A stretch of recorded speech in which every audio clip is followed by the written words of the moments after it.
कि जिसको बड़ा भाग्यशाली बनना है उसे क्या करना पड़ता है। कबीर कहते हैं उसे 4 काम करना पड़ता है। नंबर 1 गुरु सेवा, नंबर 2 जन सेवा। जन सेवा से आपके भाग्य में निखार आता है। गुरु सेवा से आपका भाग्य सौभाग्य में बदलता है। सत्संगत, नंबर 3 सत्संगत। सत्संग से मन की शुद्धि होती है, जिससे आपका भाग्य बड़भागी बनता है। और वैराग्य, वैराग का मतलब है कमल जैसी जिंदगी जीने की कला। प्राणी और पदार्थों के बीच में रहते हुए कहीं आसक्त ना होना, उनकी मोह और लोभ में न डूबना, कमल जैसी जिंदगी जीने का अंदाज ये वैराग कहलाता है।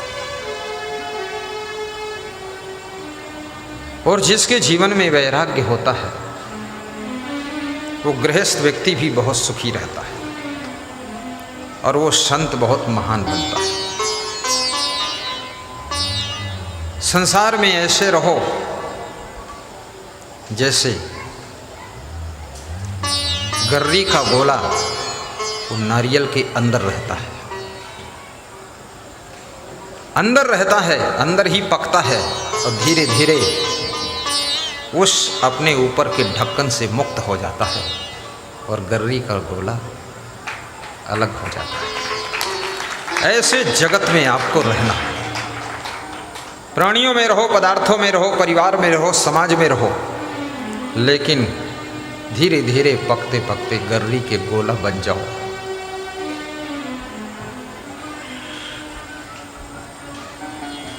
दुख और सुख, मिलन और वियोग, हानि और लाभ, ये जीवन की लहरें हैं।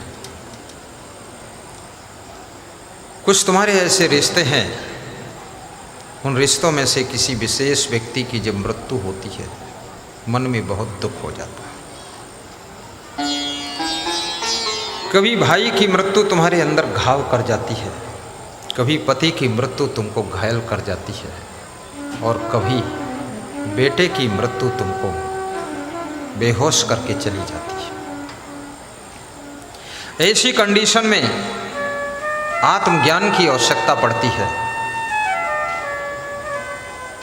ऐसी कंडीशन में जगत के सत्य बोध की जरूरत पड़ती है। ये जगत मृत्यु लोक है, जन्म और मरण का जोड़ा है। जिस दिन से जन्म होता है उसी दिन से मृत्यु शुरू हो जाती है। 80 साल की कुल जिंदगी यदि आपकी है, जब जन्म लेते हो एक दिन बीतता है तो 80 साल में एक दिन तुम जी चुके हो, अर्थात एक दिन खर्च कर चुके हो, अर्थात 80 साल में से एक दिन तुम मर चुके हो।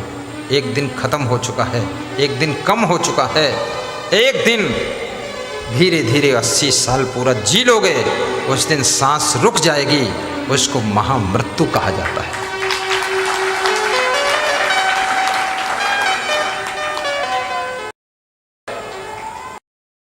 संत वेरी गुड। जही मरने से जग डरे मेरे मने आनंद, कब मरी हों कब पाई हों पूर्ण परमानंद। अभिमन्यु की मृत्यु से अर्जुन बहुत दुखी थे, कृष्ण के ऊपर नाराज हो रहे थे कि आप अंतर्यामी हैं। जब ऐसी घटना यहाँ होने वाली थी तो आप हमको विदेश में युद्ध करने के लिए क्यों ले गए। कृष्ण ने बहुत समझाया, लेकिन मोह का टूटना बहुत कठिन होता है। ये बड़ा अद्भुत संसार है। संसार को सरोवर कहा गया है। सरोवर में जैसे काई होती है, हाथ से हिलाते रहो जल को, काई अलग रहती है, जल निर्मल दिखता है। ज्यों ही हिलाना बंद करो काई ऊपर आकर फिर घेर लेती है। ऐसे ही ये मोह की काई, ममता की काई, जब तक ज्ञान के द्वारा तुम अपने जीवन के सरोवर को हिलाते रहते हो, ये काई हटी रहती है। और ज्यों ही ज्ञान सुनना बंद किया, सत्संग छोड़ दिया और जरा सा चूक हुई, त्यों ही ये मोह ममता की काई फिर से तुमको ढांक लेती है और दुखी हो जाते हैं। इसलिए कहते हैं कि प्रतिदिन समय निकाल के करे यही अभ्यास, होए सकल दुख नाश तब ठहरे अचल निवास। नित्य समय निकाल करके आप स्नान करते हैं, कितना बिजी है, नित्य समय निकाल कर फ्रेश भी होते हैं, विश्राम भी करते हैं। ऐसे ही नित्य समय निकाल करके थोड़ा सत्संग भी सुनिए, ताकि आपके मन को हमेशा ज्ञान बना रहे, तो दुनिया का दुख आपको घायल न कर सके, आप जगत के दुखों की चोट को सह सके।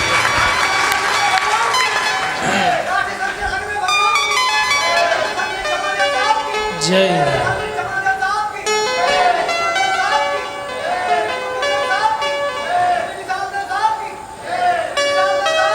जय, बहुत सुंदर, अति सुंदर। जय हो, जय हो। ये बहुत आजमगढ़ के हैं भक्त जी, शिवाधर जी, ऑफिसर हैं, बड़ी लगन। हमारे श्री अरुण वर्मा जी, श्रीमती रेखा वर्मा जी के, सांसद जी के हस्बैंड थे।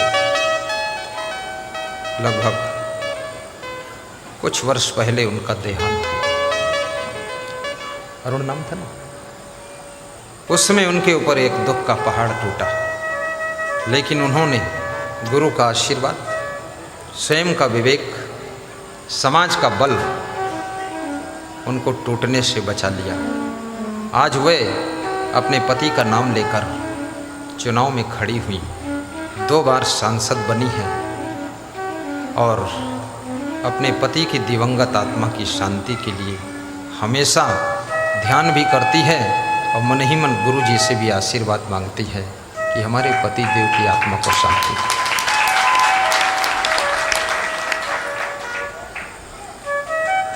हर व्यक्ति के जीवन में किसी न किसी प्रिय व्यक्ति का वियोग होता है।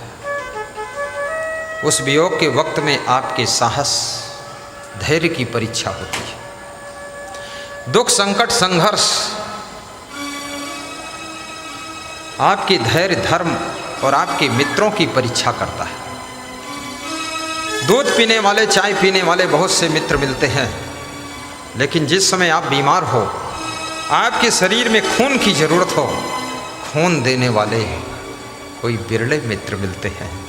और वो जो मित्र मिलते हैं वही सच्चे मित्र होते हैं, जो दुख में आपका साथ देते हैं।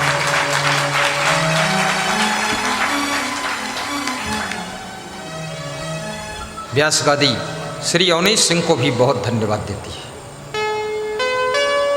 बड़ी उनकी श्रद्धा है, सुंदर स्वभाव है। हमारे संतगण उनसे बहुत प्रभावित है। मेरा उनका प्रथम मिलन है, प्रथम है ना, दूसरा मिलन है। चुपके से मिल भी लेते, हम भूल जाते, वो याद रखते। वो भी हंसते अच्छा है, जो हंसते हैं वही गुरु के प्रेम में फंसते भी अच्छा है।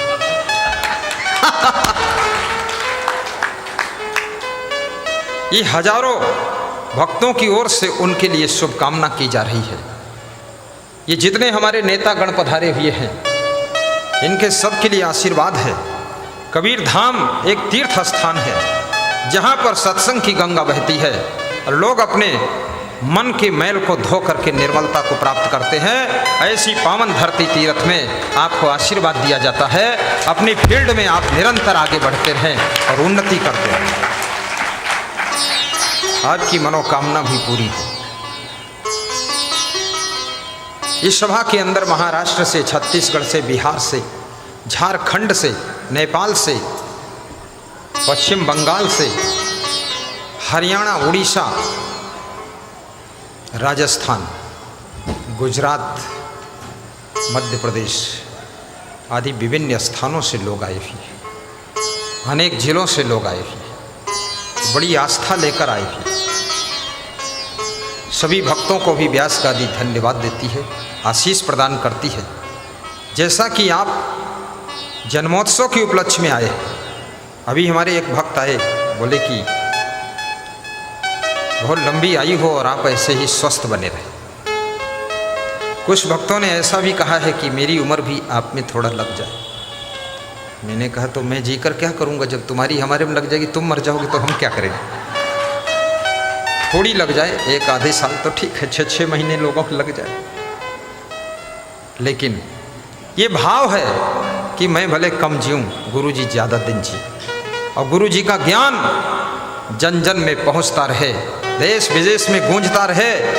और जो लोग परिवार से दुखी हैं, समाज से दुखी हैं, व्यवसाय से दुखी हैं, राजनीति से भी बहुत बड़े संकट आते हैं, उनमें सब दुख सहने की शक्ति प्रदान करने की ताकत गुरुदेव प्रदान करें अपनी वाणी के द्वारा।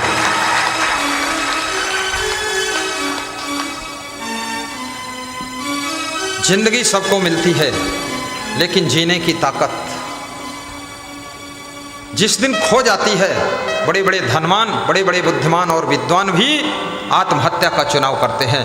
बड़े बड़े कलाकार, एक्टर, बड़े बड़े हीरो, वो भी अपने आप को मौत के घाट ले जाते हैं। इसलिए याद रखना, जीवन में आप बहुत कुछ करते हैं, पर सत्संग से जुड़ करके आत्मज्ञान भी प्राप्त कीजिए। और मरने की जरूरत नहीं है, रोज हौसले के साथ में जिंदगी जियो। संघर्ष तुम्हारे जीवन के साथी है। भगवान राम के जीवन में सबसे बड़ा संघर्ष था, भगवान कृष्ण के जीवन में बचपन से ही संघर्ष था, और जिनके जीवन में संघर्ष था वो संघर्ष से गुजरते हुए वे भगवान बन जाते हैं। और आप कैसे संघर्ष में घबरा जाते हैं। आप ऐसे देश के सपूत हैं जहाँ राम भगवान ने भी अयोध्या में अवतार लिया था, कृष्ण ने मथुरा में अवतार लिया था, कबीर ने काशी में, तुलसीदास ने राजापुर के छोटे से गांव में चित्रकूट के पास अवतार लिया था। यह अवतारियों की धरती है भारत देश, जहाँ बड़े बड़े महान पुरुष, विद्वान पुरुष, भगवान पुरुष अवतार लेते हैं। उनके थोड़े से ज्ञान को अपने जीवन में अगर उतार लो तो भी जिंदगी जीने का हौसला आपका कम नहीं हो सकता है। और उलझने घेर ले सब तरफ से तुम्हें, हौसले से उन्हें आप सुलझाइए। और फिर भी मन को मिले न चैन यदि, तो सदगुरु की शरण में चले आइए। सदगुरु